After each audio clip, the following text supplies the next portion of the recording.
लुटेरी बीवी।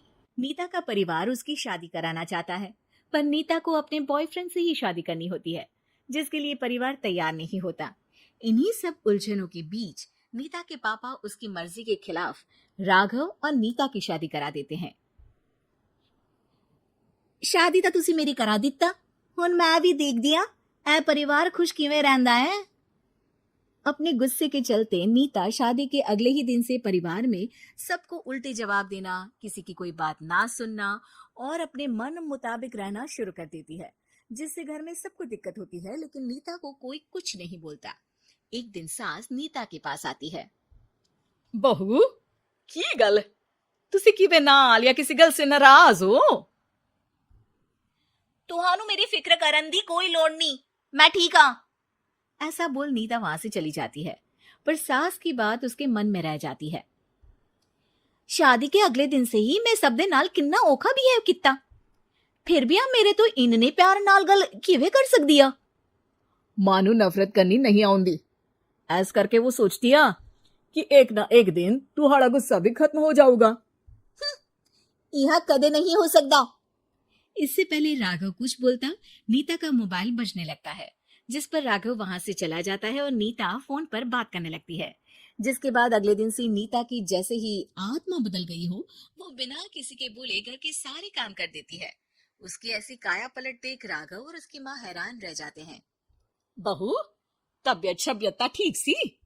तबियत छड्डो मां, मैनू लगदा इसदा दिमाग हिल गया। ए तुसी दोनों की गल करी जांदे हो? मैं ठीक हाँ ते मेरा दिमाग भी। बस आज रियलाइज हो गया कि मैं अपने गुस्से विच कितना प्यारा परिवार ठुकरा रही सी। नीता की बात सुनकर सब बहुत खुश होते हैं और अब नीता सास की सेवा से लेकर पति की हर बात मानने लगती है, जिसकी वजह से कुछ ही समय में घर की सारी भाग दौड़ उसके हाथों में आ जाती है। उसी के साथ सास और राघव भी हर काम के लिए नीता पर ही डिपेंड हो जाते हैं। नीता मेरा लैपटॉप किथे आ? बहू मेरी दवाइयां।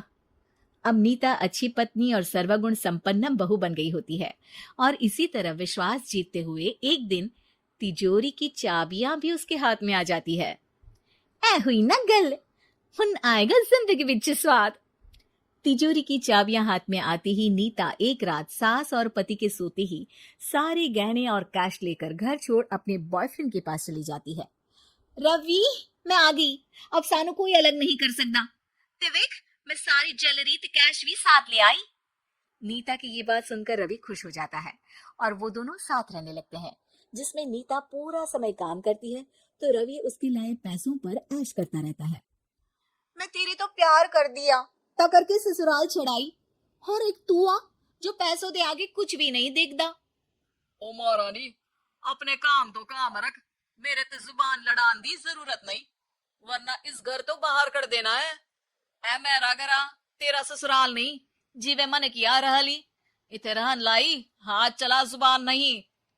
रवि की बातें सुन नीता के सिर पर जैसे आसमान ही टूट जाता है। तेरे करके मैंने अपने मां पियो नाल उस भले चंगे ससुराल नु भी धोखा दिता ते तू छड्डो परे, मेरी ही गलतियां। जे अखा उत्थे तेरे प्यार दा पर्दा डाल उस दिन फोन ते तेरी गल्ला विच आ गई, जे नहीं आउंदी ता आज खुशी नाल उथे ही बैठी होनी सी।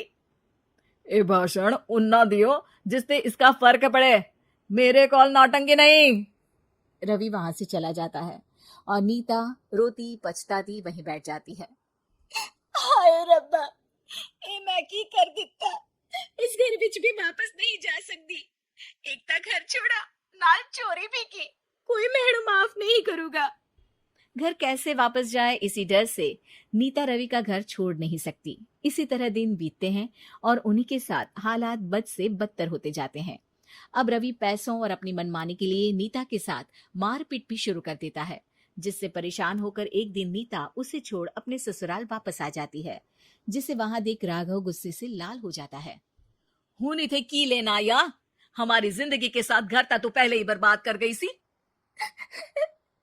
जान दिया, मेरी गलती माफी लायक नहीं, मैं कमली सी उस ढोंगी नु सच्चा प्यार दे इस सच्चे प्यार नु बोझ समझती बैठी, मैनू माफ कर दो। जे मेरी नूरानी समझ गई आ कि उस तो गलती हुई आ, फिर किस बात का रुसना मनाना।